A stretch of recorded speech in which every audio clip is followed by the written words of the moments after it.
Hello, hello everyone. Welcome to Chaos and Order Art by Susan Holt. That is me. Today is Wednesday and it is the 30th of April. So tomorrow is May Day. Happy May Day to those of you who celebrate. Tonight I'm going to do art stuff for you to watch. I have some rocks on my table that I'm gonna do a step on that I need to get out of my way so that I can work on the big painting. So I probably won't work on the big painting live with you tonight, but I will work on some of the rocks. Before we do that, for those of you who are watching live and those of you who are watching in replay, thank you so much for joining me.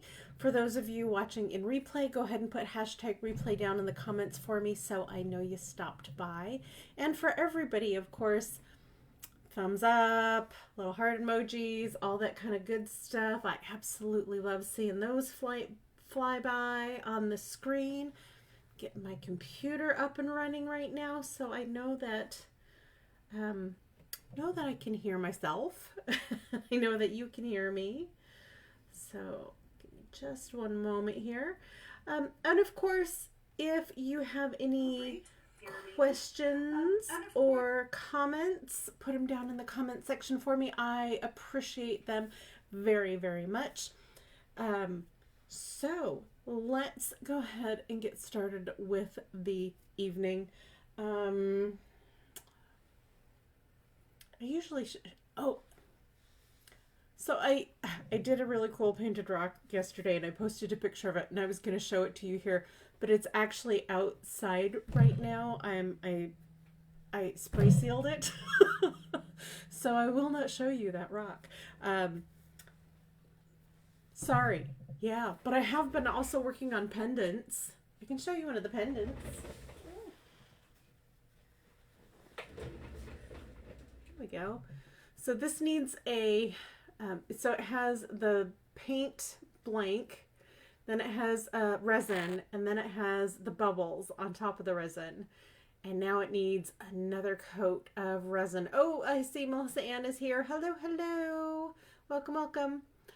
And the paint needs to dry and cure at least overnight, so these kind of take a long time to make because not only do I have to pour the original painting and then wait for the paint to dry, then I have to peel the paint up off my work surface, then I have to cut out the paint, then I have to do the resin on it, then I have to do the bubbles. Well, on this version I have to do the resin on it first and then the bubbles.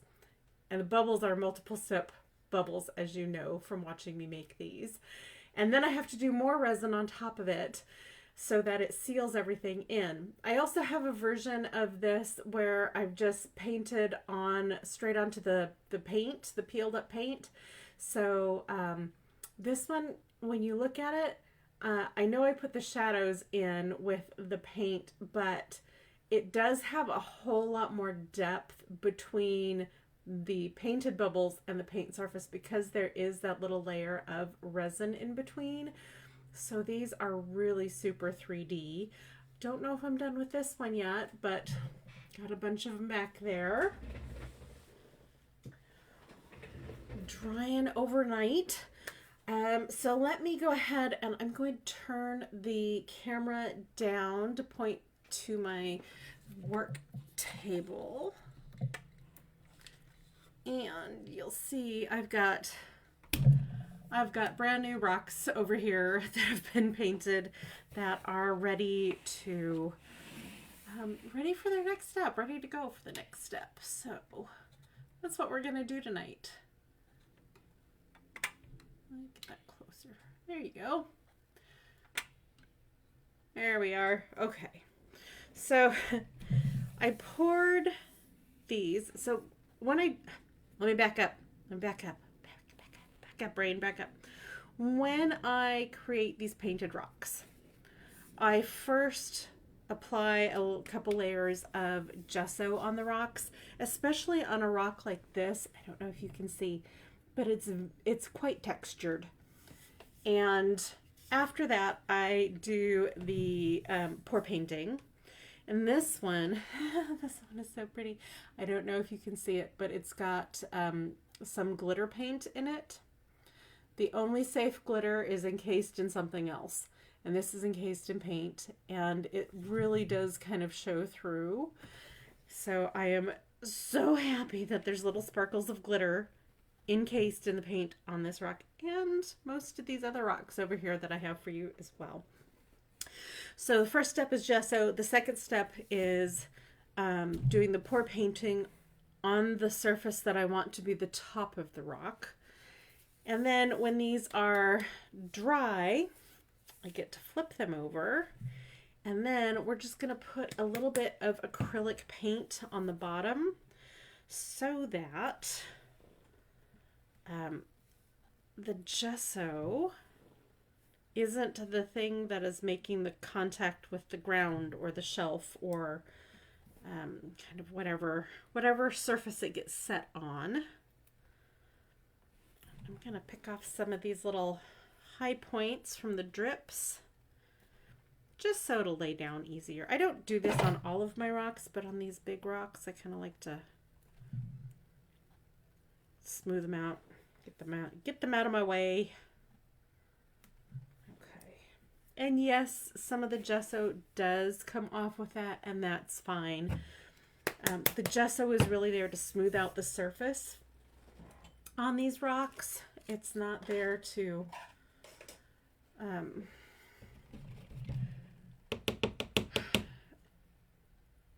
it's not there to protect anything. It's just to smooth it all out and to make an easier adhesion of the paint to the rock. And because it's white gesso, it also helps make the colors much more vibrant. So if I had these colors on a dark ground, which would be the rock, then they would be a lot more matted and muted.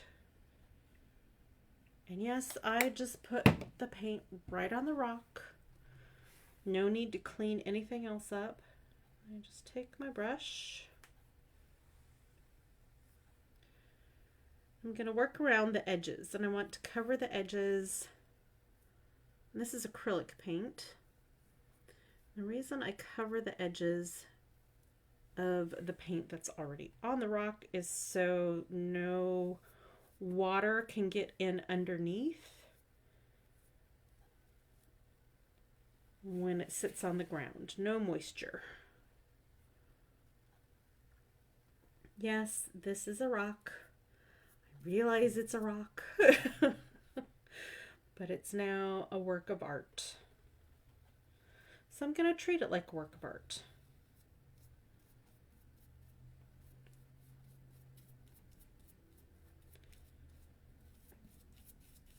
There are a lot of people out in the world who paint painted rocks as a hobby, and they don't put gesso down, and that's fine. They can do whatever they want, and they don't necessarily make sure that the bottom of their rock is treated like this, because again, they're hobbyists, and I'm a professional artist, so I got to do everything super artsy. And I want to do everything the right way so that even if it's a piece that's meant for outside, I want to make sure that I produce a quality product for people who are interested in my art. So I'm just going to do this while I'm on with you tonight. Oh, I see Jamie is here. Tina is here. Hello, hello. Welcome, welcome. Good to see ya. I don't know if my bestie will be on with me tonight. She's got some exciting renovations going on in her backyard at the moment that she may need to supervise.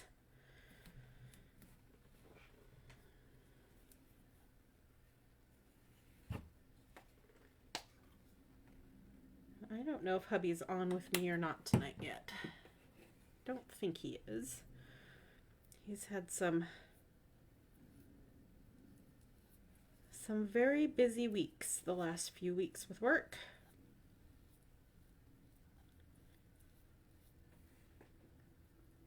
So it may just be you and me tonight.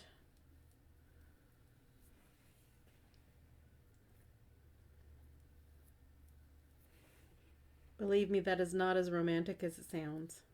But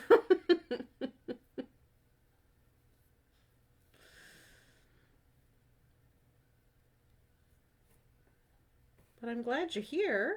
I'm glad you're keeping me company while I do this step. Get these rocks ready to transfer off this table while they dry. So I can work on some other stuff. And this is the same paint cup for all of these rocks, but I'll show you these two. This rock is a very smooth rock, so the paint comes out very smooth on top of it. This rock has a lot of texture to it, so the paint really does interesting things on those textured rocks. So some of my painted rocks are very subtle, and some of them are a little crazy. And I like them both. They both have merit. Art does not always have to be just one thing.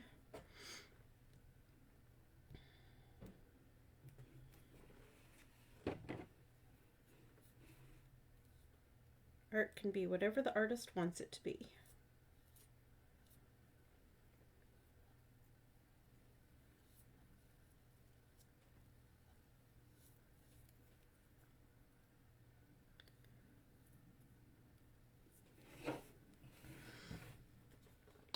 I will not have the bubbles painted on these in time to go out tomorrow, but they are the perfect bright celebration colors for May Day. They're very floral colors on this set.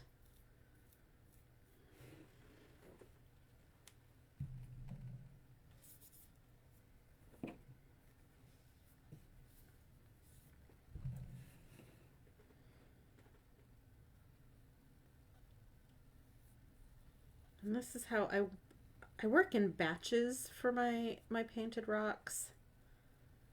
And for my smaller paintings on canvas, I'll work in batches as well. Simply because it's a lot easier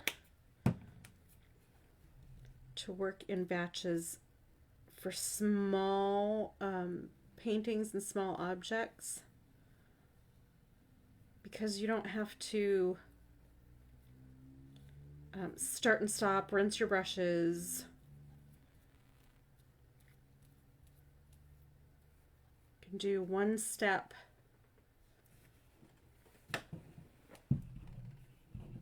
for a set of things faster than you can do a step on one thing and then wait till that thing dries and is over and done with. Well, at least I can. I know some people have, and when I'm learning something, a process, then focusing on one thing is a good thing. But once I have that process down, I can manage my time better if I work in batches, especially on these rocks. And I am going to take some of my painted rocks up to Practical Art, which is the gallery that has some of my jewelry in it, later this week. And if they are not interested in carrying the rocks, then I have a bunch of rocks that I can put out in the area.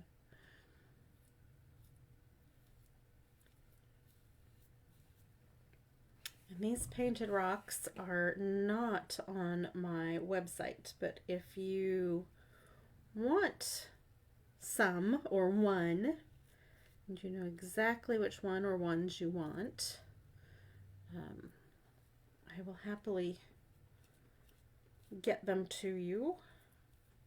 If you are out of state, you do have to pay for shipping. And I do want to see how viable they are as art pieces. So that's one of the reasons I'm taking them up to the gallery.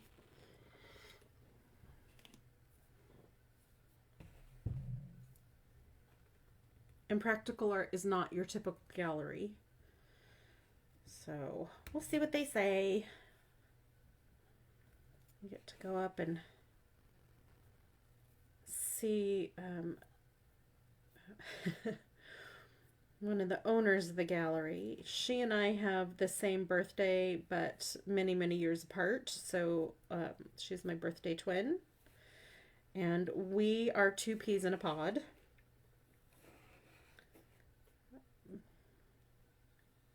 So we enjoy each other's company, which is fantastic. So I always look forward to going up there. But I especially look forward to going up there if she's there.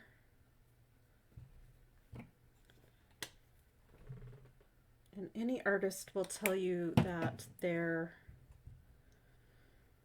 relationship with the gallerists that they have is always super important. Because we're not at their shops and their galleries all the time as artists.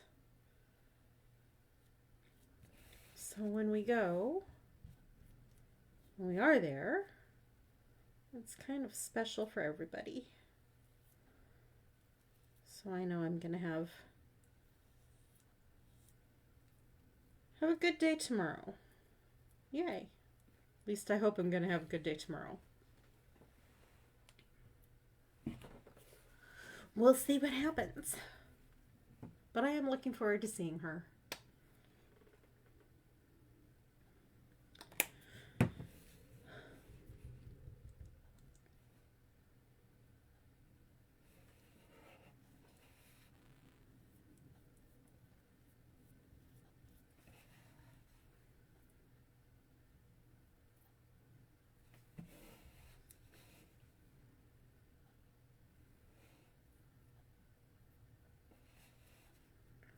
I do put a lot of work into these little painted rocks. You know, with my art, I don't do everything slapdash. I do everything very intentionally. I make sure that everything is kind of done the right way. That way the art will last for years and years and years to come, even if it's on a rock. Especially if it's on a rock. Everybody's so used to traditional media like canvases and paper, and I don't know, there's something really freeing about working on more non-traditional surfaces that I really enjoy. It kind of gets my creativity flowing, and that trained artist rigid part of my brain that says, oh no, you can't do that. It moves that to the side and goes, sure you can, just have fun with it. So this one back over, and I still have plenty of paint on my brush, so I'm just gonna give this one another go over. Get the paint off my brush this way. It's better to do this than to have the paint go down the drain, because acrylic paint is basically liquid plastic. So if I can get the paint off onto a surface that will be sealed, even better. Now my paintbrush gets washed out. Give it a better rinse later. But yeah, that's essentially how I work on these painted rocks, and I get all of the backs or bottoms painted, and then I get to stick a label on them, and on the bigger ones I do write my website address on the bottom, sign it, date it, all that kind of good stuff. So these really are art pieces. It's not just a little, I mean, yes, they are rocks. They are painted rocks. They go outside. They can go outside. Mine can go outside.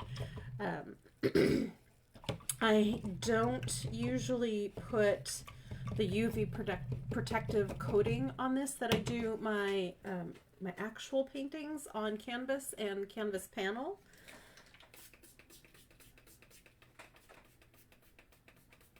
But if somebody wanted that, I can certainly do that. All right. And Mother's Day is coming up. So if you need a painting or some jewelry or a painted rock for yourself or for the mom or mother figure in your life, and you would like to support a local artist, here I am. Please support me.